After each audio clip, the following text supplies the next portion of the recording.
Sabiq deputat Etibar Əliyev Azərbaycan Dövlət Neft və Sənaye Universitetinin rektoru Rüfət Əzizovun beynəlxalq reytinqlərlə bağlı paylaşımına sərt münasibət bildirib.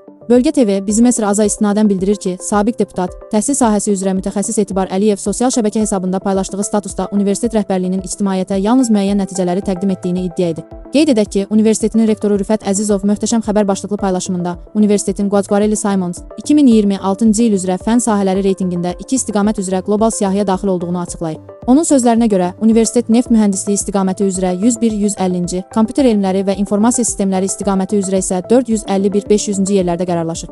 Etibar Əliyev isə bu təqdimat formasını tənqid edərək bildirib ki, universitetin digər sahələr üzrə göstəriciləri ictimaiyyətə açıqlanmır. Sabiq deputat qeyd edib ki, müqayisə üçün Bakı Dövlət Universitetinin bəzi istiqamətlər üzrə nəticələri də nəzərə alınmalıdır. Onun sözlərinə görə, BDU neft mühəndisliyi kateqoriyasında 51-100-cü, kompüter elmləri və informasiya sistemləri sahəsində isə 601-650-ci pillələrdə yer alıb. Etibar Əliyev Adınsuda xüsusilə riyaziyyat, kimya və kimya mühəndisliyi istiqamətlərinin vəziyyəti ilə bağlı da suallar ünvanlayıb. O bildirib ki, vaxtilə bu universitetdə riyaziyyatın tədrisi daha güclü olub və hazırki nəticələr ciddi suallar doğurur. Sabiq deputat paylaşımında həmçinin ali məktəblərin elmi məqalə göstəricilərində digər elmi qurumların əməkdaşlarının roluna da toxunub. O hesab edir ki, bəzi uğurların təqdimatında bu məqamlar da nəzərə alınmalıdır.